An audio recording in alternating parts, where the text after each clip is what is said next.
सुदामा चरित्र। जब सुदामा द्वारिकापुरी में पहुंच गए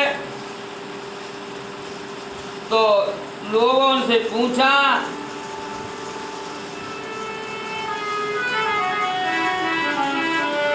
तीर अधीर के हरण पर तीर के कहो बलवीर के भौन यहाँ कौन है।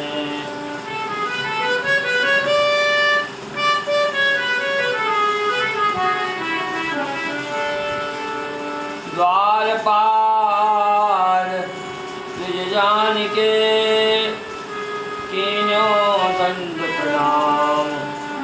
विप्र कृपा करि भासी सकुल आपनो नाम सकुल आपनो नाम। नाम सुदामा मित्र हम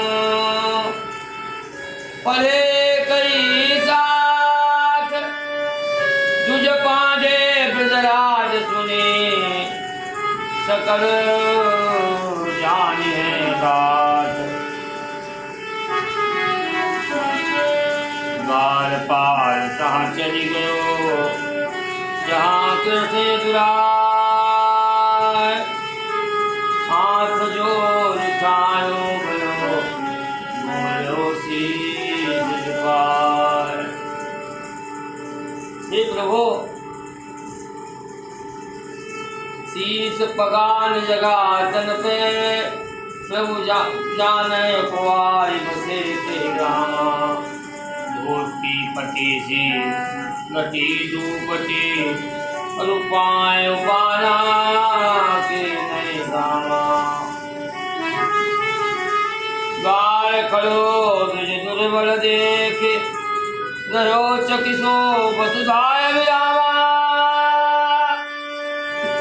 पूछत दीन दयाल को धाम और बतावत आपनो नाम सुदामा।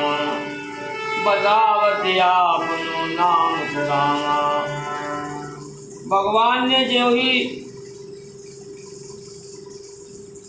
सुदामा का नाम सुना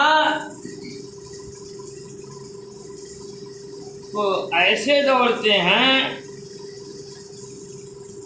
कि न अपने शरीर की शुद्धि है न अपने वस्त्रों की शुद्धि है।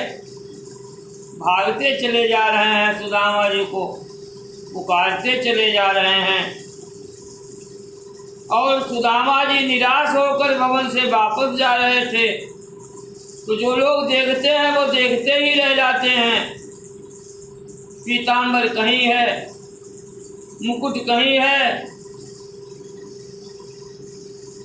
और बारंबार सुदामा का नाम पुकारते हैं। चतुष्पथ पर अर्थात चौराहे पर द्वारिका के सुदामा जी को जब महसूस हुआ कि हमें कोई पुकार रहा है तो उन्हें अपने बचपन के मित्र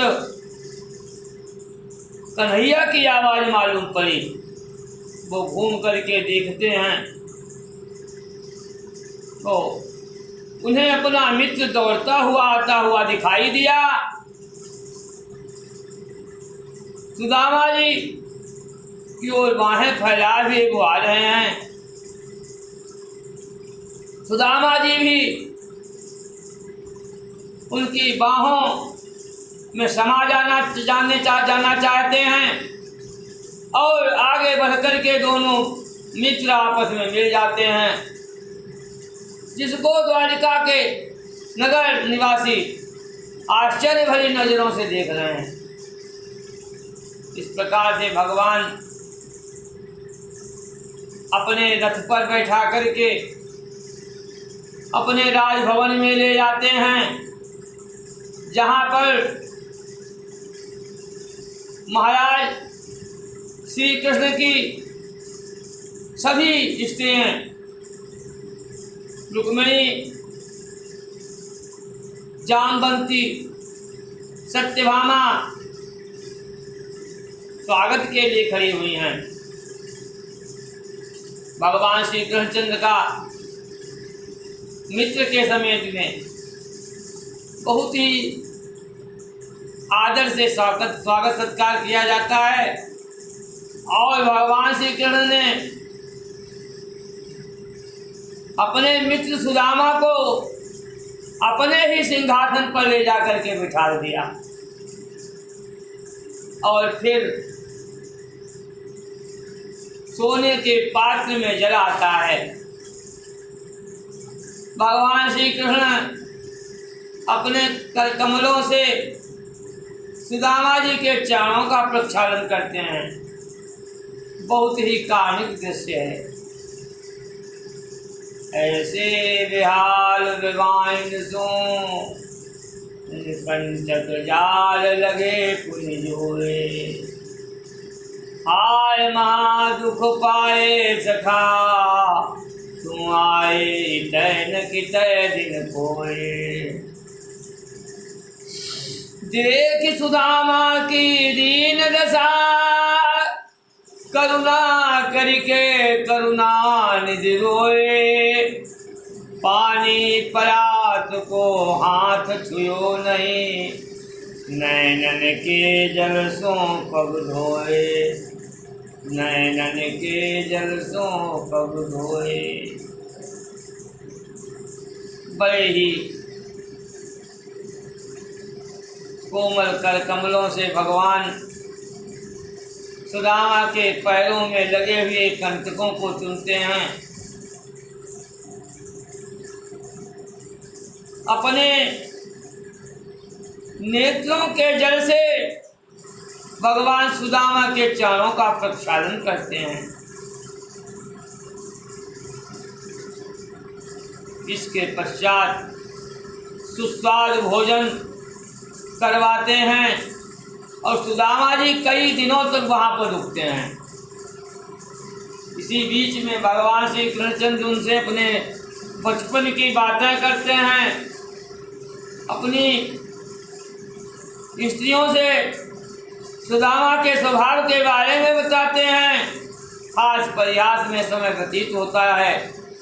एक दिन भगवान श्री कृष्णचंद्र ने कहा कि सुदामा कछु भाभी मुँह दियो, सो काहे नहीं देत,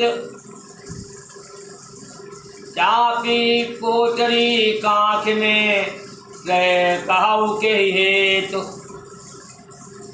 सिंसलानंद कंद भगवान की जो सुदामा को 2 लोकों की संपदा का दान अगले भाग में भरेंगे।